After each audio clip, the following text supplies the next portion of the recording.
ठीक है। अब हमने बात करी वैज्ञानिक पद्धति, यानी कि जो प्रत्यक्षवाद है, प्रत्यक्षवाद सिर्फ और सिर्फ वैज्ञानिक पद्धति से प्राप्त ज्ञान को ही सही मानता है और ज्ञान को नहीं मानता है वो। अब वैज्ञानिक पद्धति किसे कहते हैं हम? तो वैज्ञानिक पद्धति के तहत आपको दो चीजें समझ में आ जानी चाहिए, दो चीजें आपको याद करनी है या समझनी है। पहली चीज कि वैज्ञानिक पद्धति के तहत वस्तु स्थिति तथ्यों के बीच संबंध,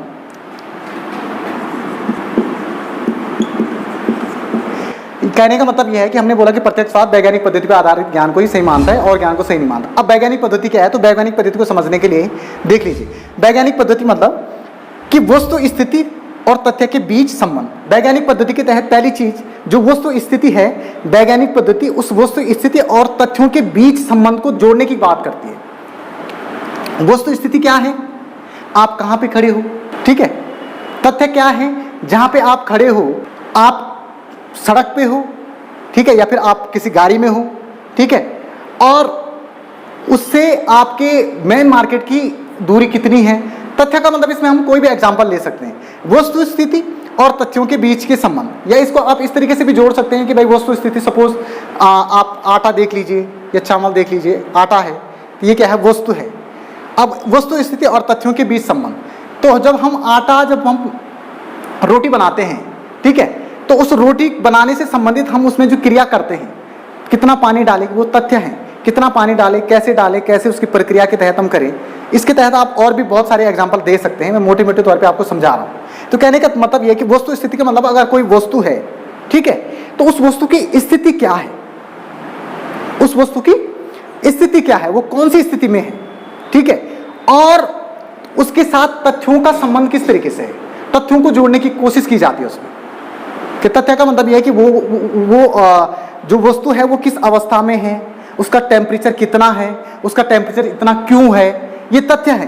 तो उन तथ्यों का उस वस्तु स्थिति से संबंध को जोड़ने की बात करता है वैज्ञानिक पद्धति।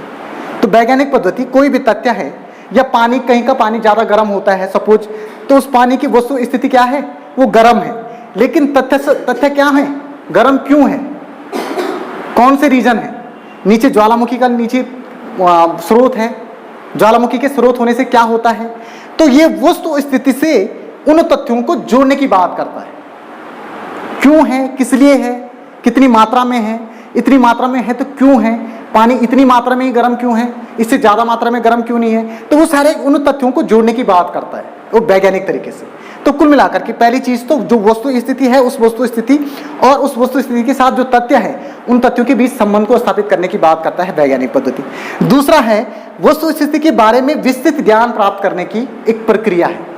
विस्तृत ज्ञान, कितना गर्म है, क्यों गर्म है, इतना ही गर्म क्यों है पानी, कहीं पे अगर प्राकृतिक पानी कोई गर्म होता है जहाँ पे जैसे, ठीक है, तो उस वस्तु स्थिति में जो तथ्य हैं उनके संबंध और उससे संबंधित संपूर्ण ज्ञान को विस्तृत रूप में जानने की कोशिश करता है वैज्ञानिक पद्धति। That is called scientifical method. ये समझ में आ गया?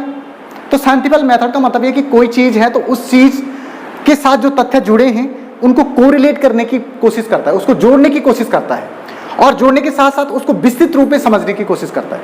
तो यानी अगर हम किसी चीज को किसी से जोड़ेंगे तो किसी तरीके से जोड़ेंगे ना, उसको जोड़ने का कोई तरीका होगा, है ना।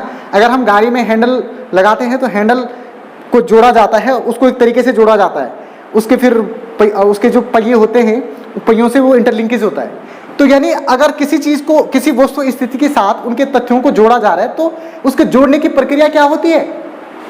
एक प्रोसेस के तहत होती है, एक सीक्वेंस के तहत होती है, एक क्रमबद्धता के तहत होती है। और क्रमबद्धता के तहत कोई भी चीज जब होती है तो उसमें एक क्या होता है?